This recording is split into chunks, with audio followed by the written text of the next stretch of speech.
আমার পীর হযরত পীর কেবলাজান হুজুরের ছোট্ট জীবনী একটা শোনাই। যেহেতু আলোচনা এসেই গেছে, সদরপুরে হুজুরকে ডেকে নেওয়া হলো। উদ্দেশ্য হলো আট্টুসির হুজুরকে তাড়াই দেওয়া হবে। এটা ভণ্ড পীর, খালি মিলাদ পরে জিকির আজগার করে, কি করে না করে। এই ভণ্ড পীর তাড়িয়ে দিতে হবে। সদরপুরের মাঠে নিয়ে যাওয়া হলো। অনেক লোকজন জমা হয়ে গেল। হুজুর আমার একা, কেউ নাই সাথে। লাঠির উপরে ভর করে হুজুর আস্তে আস্তে হেঁটে গেলেন। লোকেরা বসে আছে, হাজার হাজার মানুষ। আজকে ভণ্ড পীরকে চিরদিনের জন্য আট্টুসি থেকে তাড়ানো হবে, এই চিন্তায় সবাই বসা। ওলামায়ে কেরাম আসছে বহাস করার জন্য, হুজুরের সাথে বহাস করবে। হুজুর স্টেজে উঠলেন। লোকেরা বলল, হুজুর আপনি চেয়ারে বসেন। হুজুর বললেন, চেয়ারে তো বসবো, আমার সাথে বহাস যারা করবেন। আজকে বহাসের যিনি নির্বাচিত সভাপতি মহোদয়কে। লোকেরা বলল, এখানে তো অনেক জ্ঞানী গুণী আছে, আমরা সভাপতি বানাই নাই। হুজুর বললেন, বাবা আগে সভাপতি বানান। সভাপতি না হলে আমরা কি করে এই সমাধান হবে বহাসের? ওরা বলল, হুজুর আপনি একা, আমরা সংখ্যায় বেশি, আপনি নিজেই বলেন কে সভাপতি হবে। হুজুর স্টেজের দিক তাকাইলেন না, মাঠের ভিতরে তাকাইয়া মধ্যবয়স্ক একজন ছেলের দিকে তাকায় বললেন, ওই লোকটা হবে সভাপতি। ওই ছেলেটা ছিল জন্মগতভাবে বোবা, ছেলেটার নাম ছিল বেলাল। আচ্ছা, বুবা কেমনে সভাপতি হয়? লোকজনে খালি হাসতেছে, দেখ সত্যি ফিরে ভয়ে ডরাইয়া বুবারে সভাপতি বানায় লাগছে। সবাই তো হাসতে হাসতে কিলবিল করে পড়ে গেছে। হাই হাই হাই, কি ফিরের ফির। লোকেরা কা, হুজুর আপনি কারে সভাপতি বানাইছেন? এত বোবা। হুজুর বললেন, না বাবা বোবা না। লোকেরা কা, হুজুর আমরা ওরে সিনিয়র, জন্মগত ভাবে বোবা। হুজুর বললেন, না বাবা বোবা না। লোকেরা বলল, হুজুর বোবা। হুজুর বললেন, না বাবা বোবা না।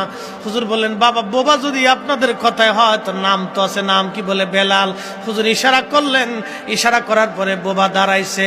দাঁড়ানোর পরে হুজুর শাহাদাত আঙ্গুল দিয়া বললেন, বাবা বলেন আপনার নাম বেলাল। বোবা কথা কয় না। লোকেরা হাসে।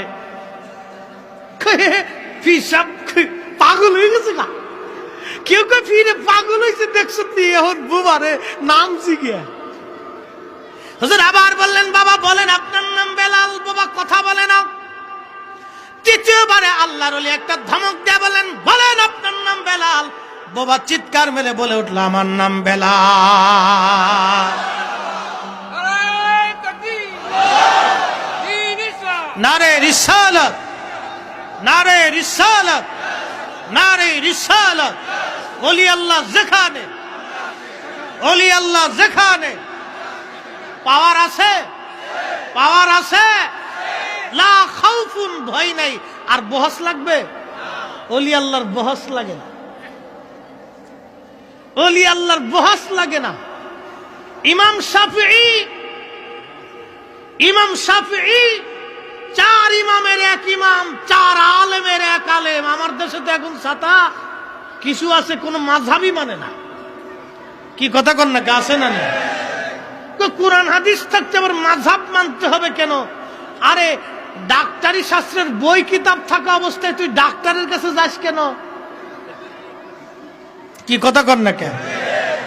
অ্যালোপ্যাথিক, হোমিও, হার্বাল সব চিকিৎসার বই আছে না?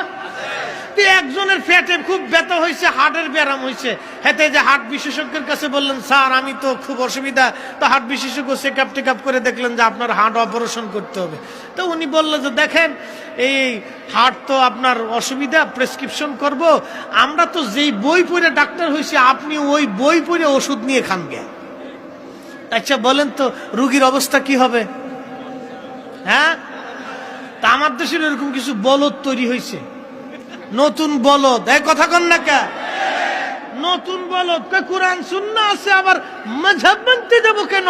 ফির মানতে যাব কেন? কোরআন হাদিসই তো যথেষ্ট। এই বেটা, পৃথিবীর কোন সিলসিলা, কোন তরিকা কোরআন সুন্নাহ ছাড়া না। তারা কোরআন সুন্নাহ থেকে প্রেসক্রিপশন তৈরি করে দিচ্ছে। আমরা প্রেসক্রিপশন মানি, চার ইমামের চার প্রেসক্রিপশন, তার তরিকার চার প্রেসক্রিপশন। প্রেসক্রিপশন একই। কেউ বেক্সিমকোর ওষুধ দিছে, কেউ আপনার ইনসেপ্টার ওষুধ দিছে, কেউ স্কয়ারের ওষুধ দিছে। ওষুধ একটাই, এক এক কোম্পানির এক একটা। কি কথা কন না কেন? প্রেসক্রিপশন একটাই, প্রেসক্রিপশন একটাই। ওরে বলদ, ডাক্তার ছাড়া রোগী যদি বই পড়ে ওষুধ কিনে খায় তো রোগী দেখবে যে জ্বরের ওষুধ কিনতে যায় বাথরুমের ওষুধ কিনে ফেলাইছে। জ্বর তো সারবে না, 7 দিন পর্যন্ত বাথরুমে নিয়ে পরে শিক্ষির ফেরে মরবে। বুঝে কবরে যাবেন, বুঝে কবরে যাবেন।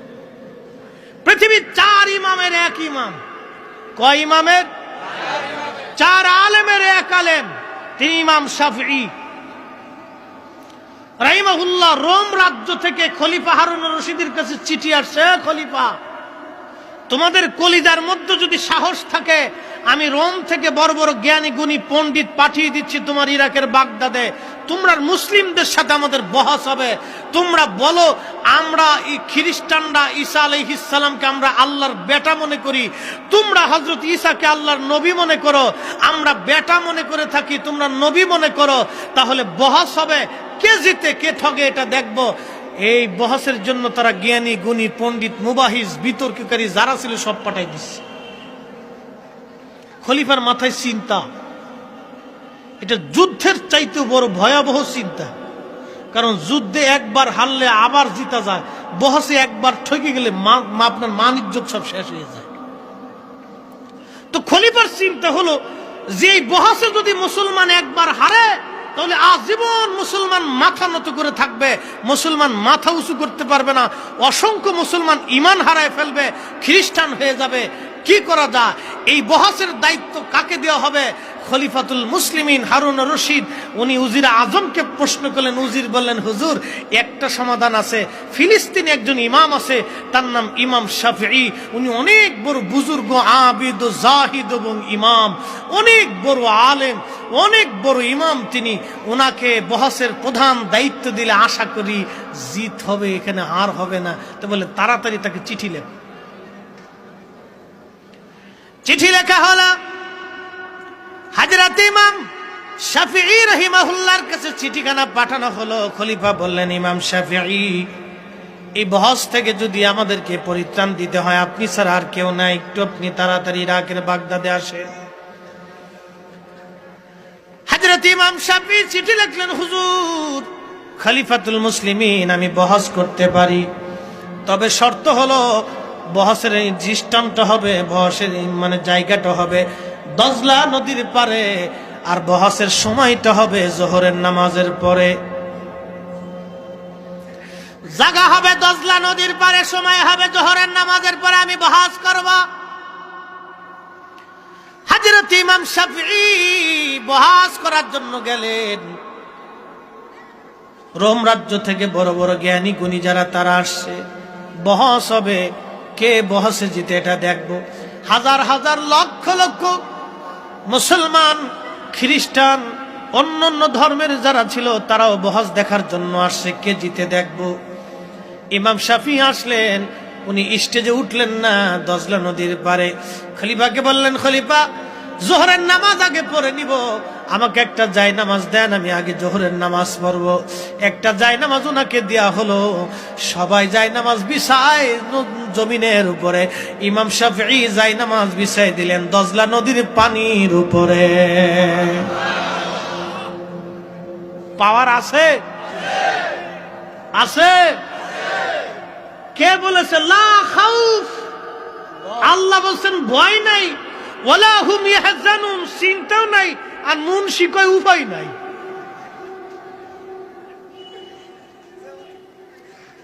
পাগল দেশে কত হইছে ভাই। আল্লাহর জবানের কালাম, আল্লাহ বলে ভয় নাই, মুনশি কয় উপায় নাই। হযরত ইমাম শাফিঈ জায়নামাজ বিছাইয়া দজলা নদীর মাঝখানে গেলেন, জায়নামাজে চড়ে। সুবহানাল্লাহ খান। জায়নামাজের নিচে মনে অনেক দামি শক্ত তক্তা ছিল, স্পিড বোর্ড ছিল, পানির উপরে জায়নামাজ, জায়নামাজের উপরে ইমাম শাফিঈ। জায়নামাজ কি কলা গাছ দিয়ে বানাইছে না? এক বেটা বই লেখছে, মাযহাব মানে না, এক বেটা বই লেখছে, কয়েক শাহজালাল রহমতুল্লাহ জায়নামাজ দিয়ে নদী পার হইছে না, কলা গাছ দিয়ে নদী পার হইছে। কি বুঝলেন আপনারা? আমি কই বেটা তুই দেখছত কলা, খাইছত কলা, মরার পরে পাবিও কলা, তোর মরাতে আছে কলা। দেখেন, চিন্তা করেন কত বড় দুর্বিসন্ধি আগামীর প্রজন্ম, আগামীর যুবকদের মাথা নষ্ট করার জন্য ইতিহাসের বইয়ের ভিতরে একটা ভুল তথ্য দিয়ে বিতর্ক সৃষ্টি করে দিচ্ছে। আগামীর প্রজন্ম এই বইটা পড়ার পরে চিন্তা করবে, হ্যাঁ সত্যিই তো, কলা গাছ দিয়ে তো নদী পার হওয়া যায়, জায় নামাজ দিয়ে কি করে নদী পার হবে? যেই শিয়ালে আঙ্গুর ফল না খাইছে ওই শিয়াল তো আঙ্গুরের মজা বুঝবে না। যেই লোকে আপেল কোনোদিন না খাইছে তাকে আপেলের মজা বোঝানো যায় না। ছোটকালে বাচ্চারা দেখবেন আপনার রাস্তা দিয়ে হাঁটার সময় আপনি হাতে ধরে যখন হাঁটবেন তখন কে বাবা এটা কি গাছ? বলে আম গাছ। বাচ্চারা কোনোদিন ধরেন আপনি আম খাওয়ান নাই, তো বলবো আম কি? বলে ফল। এটি কি করে? বলে খায়। কেমনে খায়? বলে শুলে শুলে এমনি এমনি মুখের ভিতরে দিয়ে খায়। এটা খাইলে কি হয়? বাচ্চা জিগেইতেছে। তা আমার দেশের ওই সমস্ত কিছু মানুষ এখন তৈরি হয়েছে একবারে সেম বাচ্চাদের মতো। কি কথা কন না কেন? আকল জ্ঞান একবারে বাচ্চাদের মতো হয়ে গেছে। বলে কি করে সম্ভব? যাই নামাজ দিয়ে নদী পার হওয়া কি করে সম্ভব? আরে বলো, তুমি তো নিজেও বুঝো না, তো বুঝো না তো তোমাকে বুঝাবো কেমনে?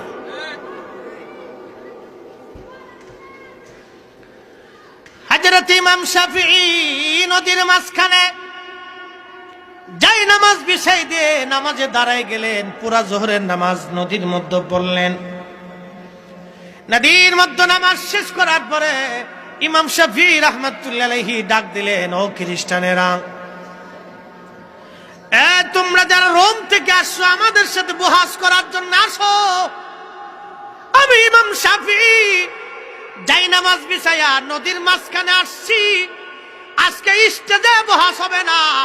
কারো বাপের বেটার কলিজার মধ্যে যদি সাহস থেকে আসো, তোমরাও দজলা নদীর মাঝখানে আসো। আমি যেমনি আইছি এমনি দজলা নদীর মাঝখানে আসো। আজকে দজলা নদীর মাঝখানে যাই নামাজে দাঁড়াইয়া আজকে বহাস করব। কেউ আল্লাহু আকবার, ইয়া রাসূল, ইয়া রাসূল। পাওয়ার আছে? আছে? আছে? খ্রিস্টানদের প্রধান মুভাইজকা হুজুর, আমার আর কেন 14 গোষ্ঠীর পক্ষে সম্ভব না। আমরা আর বহাস টহাস লাগতো না। এই ওলি আল্লাহ যারা, আল্লাহর প্রিয় ভাজন ব্যক্তি যারা, তাদের কিতাবের বহাস লাগে না। পৃথিবীতে এরা যে বহাস দেখিয়েছে, এই বহাস দুনিয়ার নজির পৃথিবীতে আর কেউ দেখাইতে পারবে না। বহাস দেখিয়েছে আল্লাহর ওলিরা, বহাস দেখেছে। আমাদের এই সিলসিলার একজন বুজুর্গ আছেন, তার নাম শাহ শফি ফতে আলী রসুলে নামা রহমতুল্লাহ আলাইহি। আমরা যে ইয়া নবী সালামু আলাইকা বললে দাঁড়াই যাই, কেন দাঁড়াই? শাহ শফি ফতে আলী রসুলে নামা রহমতুল্লাহ আলাইহির কাছে মুরিদ যা বলতো, হুজুর নবী দেখতে চাই। বলে নবী দেখবা? ওযু করে আসো। ওযু করে আনার পরে যাই নামাজে বসাইয়া মুরাকাবার ভিতরে বসাইয়া শাহ শফি ফতে আলী রসুলে নামা মুরিদের সাথে নবীর কানেকশন দিয়ে দিতেন। আমাদের কাছে নবী দূরে না, নবী আমাদের কাছে। এ কথা বলেন না কেন? কাছে না দূরে? কাছে না দূরে? কাছে। এখান থেকে ভিডিও কনফারেন্সে একজন প্রধানমন্ত্রী যদি 64 জেলার ডিসি, এসপি, জেলার প্রতিনিধিদের সাথে যদি একজন প্রধানমন্ত্রী বঙ্গভবনে বসে 64 জেলার 64 জন মানুষের সাথে কথা বলতে পারে, রাহমাতুল লিল আলামিন একা হবে, উম্মতের কবর কোটি কোটি হবে। একসাথে এক মুহূর্তে কোটি উম্মতের কবরে নবী দেখানো হবে, নবী আসবে, নবী দেখানো হবে। কথা বলেন ঠিক না বেঠিক? বুঝলে বুঝপাতা, না বুঝলে তেজপাতা। বাংলাদেশে একজন লোক মারা গেল, একই সময় খাগড়াছড়িতে, একই সময় বান্দরবনে, একই সময় আপনার ঢাকাতে, একই সময় পাকিস্তান, একই সময় ভারত, একই সময় রাশিয়া, একই সময় ইউক্রেন, একই সময় আমেরিকা, একই সময় চীন, একই সময় ডেনমার্ক, একই সময় অস্ট্রেলিয়া, একই সময় জাপান, একই সময় আপনার মরক্কো, একই সময় সৌদি আরব, একই সময় ইরাক, একই সময় ইয়ামান। সবার একই সাথে একই সময়ে একই মুহূর্তে মুনকার নেকির এসে প্রশ্ন করলো, মার রাব্বুকা ওয়া মা দীনুকা মা কুনতা তাকুলু ফি হাক্কি হাদার রাজুল, মার রাব্বুকা ওয়া মা দীনুকা। একই সময়ে 1 লক্ষ উম্মতের কবরেও যদি মুনকার নেকির এসে প্রশ্ন করে, অথচ সবার কবর এক জায়গা না, পৃথিবীর এক এক প্রান্তে এক একজনের কবর, মুনকার নেকির এসে প্রশ্ন করলো, মার রাব্বুকা ওয়া মা দীনুকা মা কুনতা তাকুলু ফি হাক্কি হাদার রাজুল। এই লোক তিনি মুহাম্মদুর রাসূলুল্লাহ সাল্লাল্লাহু আলাইহি ওয়াসাল্লাম, এই লোক সম্পর্কে মা কুনতা তাকুলু, তুমি কি বলতে, তোমার কি আকীদা ছিল, তোমার কি ধারণা ছিল, তোমার কি ঈমান ছিল, তুমি বলো। 1 লক্ষ কবরে একই সাথে যদি মুনকার নেকির এসে একই প্রশ্ন করে, তাহলে বলেন তো কোন কবরে নবী দেখা গেল? হ্যাঁ, বুঝে কইতেছেন তো? বুঝছে তো? কোন কবরে? একসাথে জবাব দেন, কোন কবরে? কোন কবরে? কোন কবরে? নবী কয়জন? কবর কয়টা? কবর হাজার হাজার, নবী কয়জন? কবর কয়টা? এক নবীকে যদি একই সময় একই মুহূর্তে হাজার হাজার কবরে দেখানো যায়, তাহলে একই নবী হাজার হাজার উম্মত দেখতে পায়। আসতে বলেন কেন? জোরে বলেন। আপনি যদি না বুঝেন তো আপনার বুঝের দোষ, আপনাকে কি করে বুঝাবো নিজেও তো বুঝেন না। বুঝ হলো আসল জিনিস, তো বুঝাবো কেমনে যদি না বুঝেন? এই জন্য আমরা আহলে সুন্নাত ওয়াল জামাত আগেও হক, এখনো হক, আগামীতেও হক। আগেও হক, এখনো হক, আগামীতেও হক। কেউ থাকলেও হক, না থাকলেও হক। কেউ আহলে সুন্নাত ওয়াল জামাতে আসলেও হক, না আসলেও হক। আপনার আশা না আশা দিয়ে এটা হক বেহক হয় না। এটা আকীদা, এটা নবীর জামাত, এটা ওলিদের জামাত, এটা সাহাবায়ে কেরামের জামাত। এ জামাত আগেও ছিল, এখনো আছে, আগামীতেও থাকবে। একজন শাহজালাল যা করেছে 60 লক্ষ আলেম তা করতে পারে নাই। একজন খাজা মাইনুদ্দিন চিশতি যা করেছে কয়েক কোটি মানুষ তা করতে পারে নাই। একজন মুজাদ্দিদ আল হোসেনী যা করেছে 40 লক্ষ মুসলমানও তা করতে পারে নাই। একজন খাজা বাহাউদ্দিন যা করেছে কোটি কোটি মুসলমান তা করতে পারে নাই। আল্লাহর ওলিরা এই জমিনে যা করেছে কোটি কোটি মুসলমান তা করতে পারে নাই। অতএব একজন ওলি যথেষ্ট হবে আহলে সুন্নাত ওয়াল জামাতকে জমিনে এই পতাকা আল্লাহর আকাশে উড়ানোর জন্য। কথা বলেন ঠিক না? আবার বলি, আপনি থাকলেও হক, না থাকলেও হক, আসলেও হক, না আসলেও হক, মানলেও হক, না মানলেও হক। ওলিদের পাওয়ার আছে।